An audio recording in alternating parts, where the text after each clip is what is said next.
কিনা। আফসোস, যারা সমাজে থাকে নামাজ পড়ে না, 5 ওয়াক্ত নামাজ তো দূরের কথা, জুমার নামাজ পর্যন্ত পড়ে না, এমন কিছু বক্তা, বেঈমান, নাফরমান মানুষ এই সমাজ আছে। জুমার নামাজ পড়ে না, এখনো দেখবেন বাড়িতে বসে থাকছে, অথবা বাড়িতে স্ত্রী বলবে লজ্জার শরমে ঘর থেকে বের হইয়া অন্য জায়গায় বসে থাকছে, তারপরেও মসজিদে আসে না। এমন কিছু বেঈমান সমাজ আছে, প্রতিটি সমাজ আছে, এখানে আছে। আমার ইচ্ছা হয় আমি বলি, যারা মসজিদ কমিটিতে আছেন, মসজিদ কমিটির ভাইয়েরা, আপনাদেরকে নাহি আনিল মুনকার, আমর বিল মারুফ, নাহি আনিল মুনকার করতে হবে।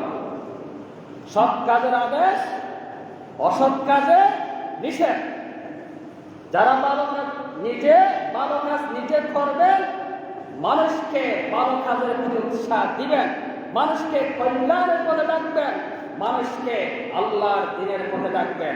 এটি সকলের দায়িত্ব। সৎ কাজের আদেশ, অসৎ কাজ থেকে বাধা নিষেধ করা প্রতিটি মানুষের উচিত। সুতরাং যারা মুখের দায়িত্ব পালন করা আর বাস্তবায়ন করার দায়িত্ব হচ্ছে আপনাদের। আমি তার লাঠি সুতা নিয়ে কাউকে বেঁধে ধরে মসজিদে আনতে পারবো না। আমার কাজ হচ্ছে কোরআন হাদিসের বাণী পৌঁছে দেওয়া। যার নবী সাল্লাল্লাহু আলাইহি ওয়াসাল্লাম বলেছেন, বাল্লিগু আন্নি ওয়ালাউ আয়া। এ মানুষ, তোমরা যদি আমার পক্ষ থেকে একটা আয়াতও জানো, একটা বিধান, একটা মাসলা যদি তোমরা জানো, সেই মাসলা আপনার ভাইয়ের কাছে পৌঁছে দাও। এ কাজ আমার দায়িত্ব, আমি পালন করছি। সম্মানিত মুসল্লিবৃন্দ, মসজিদ কমিটির ভাইয়েরা, যারা নামাজ পড়ে না সমাজে থেকে, রোজা রাখে না, তারাবির নামাজ পড়ে না, মদ খায়, গাঁজা খায়, সুদ খায়, অবৈধ পথে টাকা উপার্জন করে, এমন মানুষের লিস্ট করে দেবেন। লিস্ট করে তাদেরকে সামাজিক সব মর্যাদা থেকে বহিষ্কার করে দেবেন।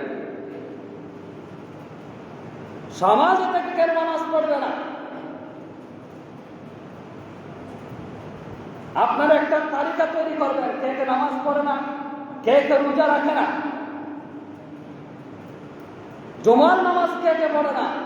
শুধু ঈদের নামাজ পড়তে হবে না, শবে কদর, লাইলাতুল কদর আসলে হবে না, এগুলো নফল। যারা নামাজ পড়বে না তাদের একটা তালিকা তৈরি করবেন। এই সমস্ত বেঈমান গুলো যদি মারা যায়, এই মসজিদের ইমাম সাহেবকে জানাজার নামাজ পড়াবেন না। বেঈমান নামাজ মারা গেলে মাঠের মধ্যে 3 ঘন্টা কঠোর গতিশীল রোদের মধ্যে শুকিয়ে রাখবেন 3 ঘন্টা পর্যন্ত। বেঈমানের লাশ